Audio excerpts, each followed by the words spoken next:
هنعمله مع بعض احلى ورقه لحمه، بس تابعوا الفيديو للاخر وتابعوني على قناتي عشان تشوفوا خلينا ورقه نشوف اللحمه. قطعه اللحمه مع بعض زي ما انتم شايفين كده، هو ده دايما. بسم الله. عايزين الخضار بقى بتاعنا، نجهز الخضار بتاعنا كده. جوليان كله 4 حبات من البطاطس، و3 حبات من البصل، وفلفل مشكل الوان على رومي على اصفر كده زي ما انتم شايفين. دي التقطيع اللي احنا عايزينها. معانا 2 حبه من الطماطم، وطبعا الكرفس اساسي معانا، بيدي نكهه حلوه في ورقه اللحمه دي يا جماعه. كرفس مهم جدا. طبعا عرق لحمه طري كده زي ما انتم شايفين، هي دي العرق اللحمه الطري هتجيبه من الجزار. سمين حته اللحمه كده طبعا.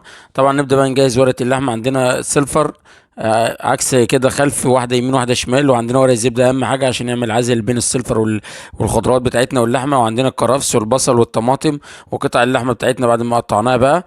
نبدا بقى نحط، وعندنا حته دقليه كده او حته دهنه كده، ومعلقه كبيره من الفلفل الاسود كده، ومعلقه كبيره من الملح.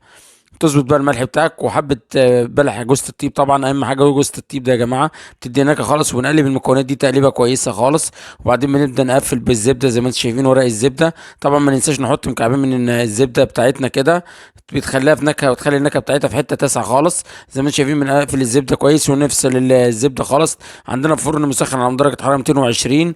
طبعا من اول ما بتخش الفرن منزلها على درجه حراره 200 زي ما هنشوف انتم شايفين اللحمه. الكلام ده. واو واو، شايفين اللحمه دايبه. بسم الله. هو ده الكلام مع الشيخ محمود، مفيش مستحيل.